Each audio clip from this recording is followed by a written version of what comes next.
Good morning, ma'am. Good morning, classmate. Today, I'm going to discuss the advantage of email. Email is one of the fastest and easiest way to communicate. It has many benefits compared sa postal mail. Ang email usa ka way nga mapadali ang pag-send sa imong message or pag mga documents. And also, ang email is isa sa way nga kuan kanang one way to communicate each other if ever nga na kay relative sa laing nasod. And then nasod siya, and then kaning email is di siya gastos tungod kay dili na kadid mo palit og mga materials or mga unsa-unsa diha. Ang imong need is kuan na did siya kanang mo-connect ka sa internet. Gastos siya load pero at least dili lang kayo siya kuan, pwede naman siya mag-load kag 50 makasend taman ka, or 20 baka makasend taman kag email. And then example, if I want to send a message to my cousin in another country, so akong buhaton maggamit og email, and maggamit og email para makasend ko sa iya og kanang kuan messages, and dali niya ma-receive, dili maabtan og pila ka kuan lang, dili maabtan og pila ka seconds lang.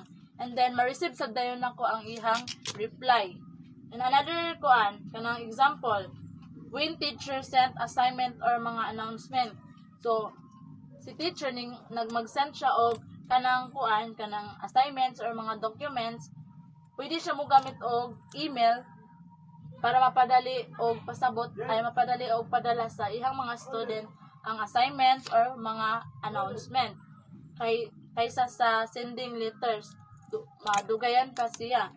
And then they have a 6 benefits of advantage email.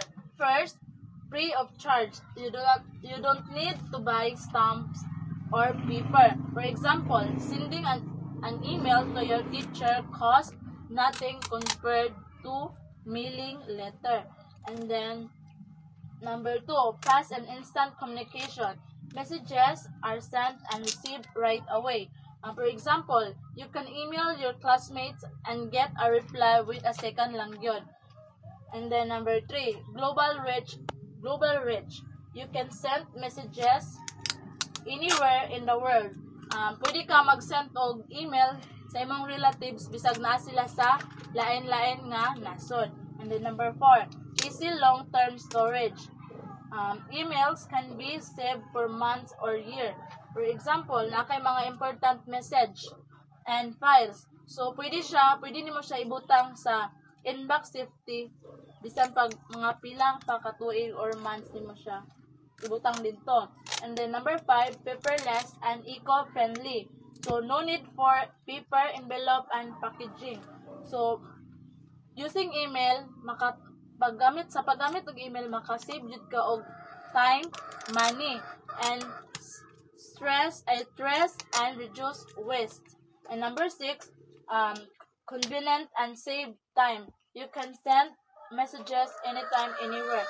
So for example, you can send homework or documents even naka sa balay gamit ang imong cellphone or laptop. For example, another example, nako pagadian kay nakoy kuan, nako gi kuan dito, nako gi kanang giadto anya. Need ko mag-send na og homework. So gamiton nako ang email para makasend nako sa ako ang mga homework or mga assignment or mga documents diha. So dili ra ko malate tungod kay pwede naman ko mogamit og email. Need lang nako is to connect to internet. And then different guys, ang postal mail guys is one is the traditional way of sending letters or package through the post office. It takes time because it must be delivered by hand or vehicle. Also, gastos sa jud ni siya kay need pa ka magpalit og mga materials. For example, kanang mag-send ko og kanang letters, mag-send ko og birthday card sa ako ang barkada, and kanang need jud ko magsulat og letters, then ibutang nako sa card and envelope, and then mag-attach ko stamp and mail. Then maadto pa ko sa kanang office sa post office para maghatag og sa ilang maghatag og sa ako ang ipadala sa ako ang barkada. And so also gastos sa jud siya kay need pa ka magbayad og materials, and then need pa sab ka magliti-liti pa ka kung asa dapat adtuan. Then also kuan sab siya dugay jud siya ma-receive sa ako ang kuan barkada kay tungod sa kalayon. And then nako ang different types of different sa email and postal mail. Ang email is sent and received instantly. Mapadali ra ang pag-send o ang pag-receive. And also, pag-connect lang jud ka sa internet, and then makasend na sab ka anytime or bisag asa ka. And then, pwede sab ka mo communicate sa imong mga relatives pinagi sa email bisag naa sila sa lain-lain nga lugar or kuan kanang nasod.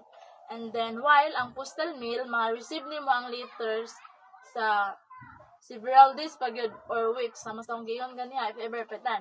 Og ako mag-send ko og kanang birthday card sa ako ay greetings sa ako ang barkada sa iyang birthday. So instead nga petan ug mayang birthday, so dili na maabot ang ako ang kanang birthday card sa iya kay tungod sa kadugayon sa pagkuan ba sa kadugayon sa paghatod bitaw, like kuan man gud siya kanang mano-mano, so daghan pa siya makuan-kuan ba, like dugay pa jud siya maabot sa ako ang barkada, maabtan pag weeks or kanang pila pa ka days. And then kuan sama sa giyan ganiya need pa jud ka og mga materials basta sa postal mail. And then ang summary, email is a fast, easy, and low-cost way to communicate. It allows people to send messages instantly anywhere in the world. And email can include, ang email maka-include ni siya og text, mga pictures, and files, making communication more efficient, and it also makasave sab siya og time, money, and paper compared sa postal mail sama sa gingon ganiha. So maura to ako ang kuan kanang assign. Good morning everyone. So I am the second reporter. I am Athena May Fresco Matulak, and my topic is all about email etiquette. So we all know that email is a method in sending or receiving a message using a tablet, cell phone, etc.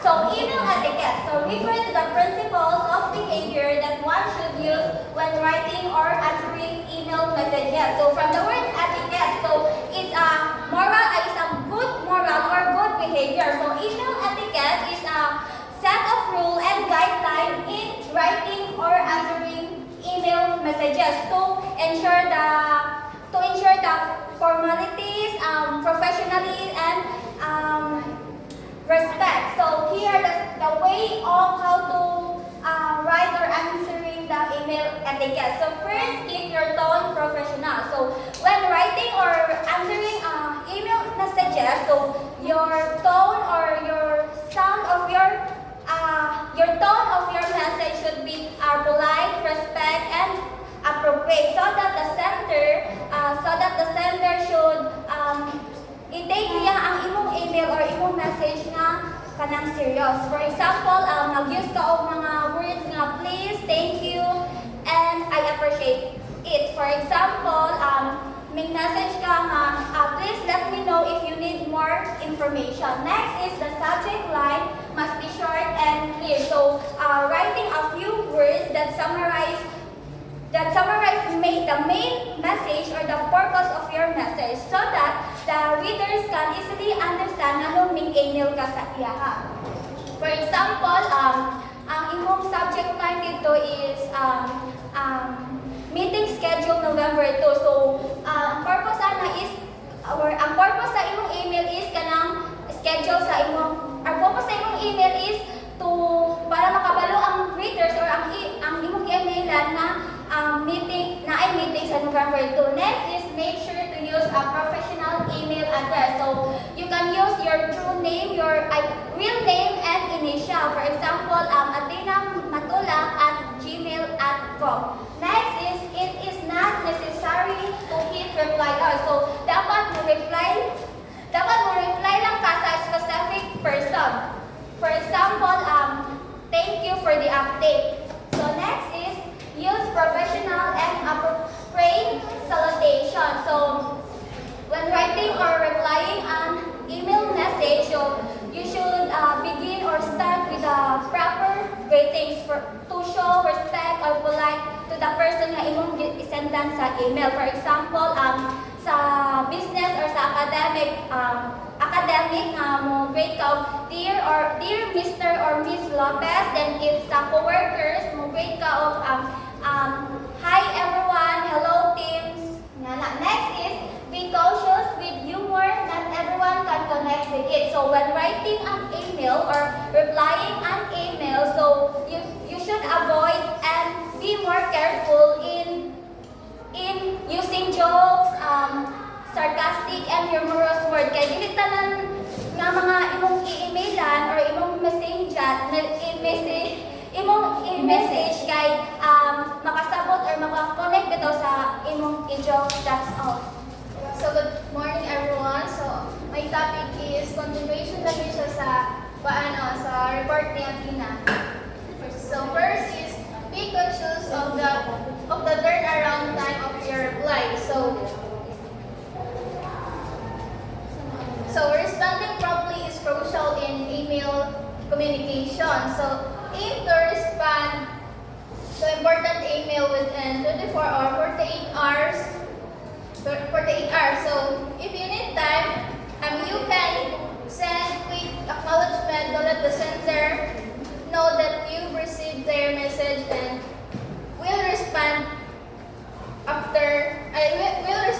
fully later. So second is proofread every message before sending. So there is errors in grammar, spelling, and punctuation can make your email unprofessional and may confuse the reader. So always proofread your email to ensure that they are clear, concise, and error-free. So you can use grammar or spell checking tools. But also you need to read before ka mag-send. And then next is avoid fancy fonts. The classic always works. So there is double check the recipient's email address before hitting send. So especially when dealing with sensitive and confidential information. So sending sensitive information to a wrong person or recipient can have serious consequences. And then next is avoid fancy fonts and classic always work. Dari is stick to standards. So universally correct accepted fonts like Arial, Times New Roman, and Calibri. So use a font size that is easy to read and easy to read and avoid excessive formatting and colors. And then last is write accordingly with all consideration reflected. So there is consider the